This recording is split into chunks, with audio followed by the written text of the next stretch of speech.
তোর মধ্যে ঈমান নেই, তোর কাফের বেঈমান নেতা আগে হয়ে গেল, তোর মসজিদ মাদ্রাসা কোরআনের বিরুদ্ধে যে সে আগে হয়ে গেল, তোর কাছে আল্লাহ আগে নয়। যদি বলি না, তাহলে তুই মুসলিম সুরাতে একটা মুনাফেক বেঈমান ছাড়া দ্বিতীয় কিছু নয়।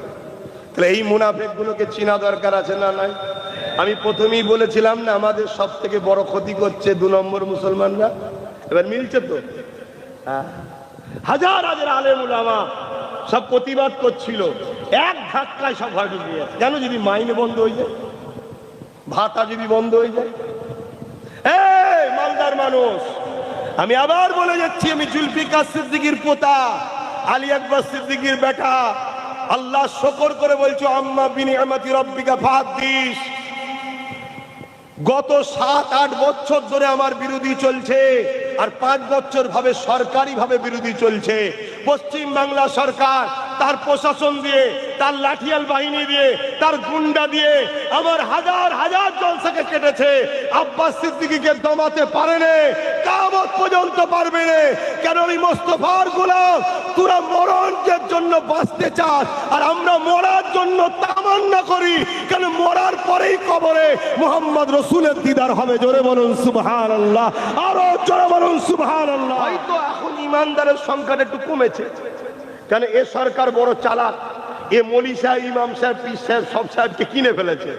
কিন্তু সব সাহেব কিনতে পারলো? আল্লাহ নবী বলেছে আলিমের ঘরে জালেম তৈরি হবে, কিন্তু জালেমের ঘরে আলেম হবে, এটাও বলেছে। কেন্দ্র সরকার আইন করলো, আন্দোলন করব তার বিরুদ্ধে, তুমি নাক গলাচ্ছ কেন? তোমার তো বিরুদ্ধে আন্দোলনটা নয়, রাজ্য সরকার নাক গলিয়ে দিয়েছে। আর নাক গলিয়ে দিয়ে নাক কেটেও গেছে। হাজার নয়, লাখ লাখ মুসলমান কিন্তু মুখ ফিরাচ্ছে। শুনছেন না? শোনেন? এই রাজ্যে 34 বছরের বাম সরকার ছিল, জানেন না? শুধু একটা কথা বলেছিল, মাদ্রাসায় জঙ্গি তৈরি হয়। মুসলমান চুপ। সময় হলো, সাইজ করেছে না করেনি? জোরে বলেন।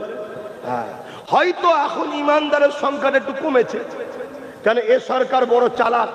এ মৌলী সাহেব, ইমাম সাহেব, পীর সাহেব সব সাহেবকে কিনে ফেলেছে। কিন্তু সব সাহেব কিনতে পারলো? আল্লাহ নবী বলেছে আলিমের ঘরে জালেম তৈরি হবে, কিন্তু জালেমের ঘরে আলেম হবে, এটাও বলেছে।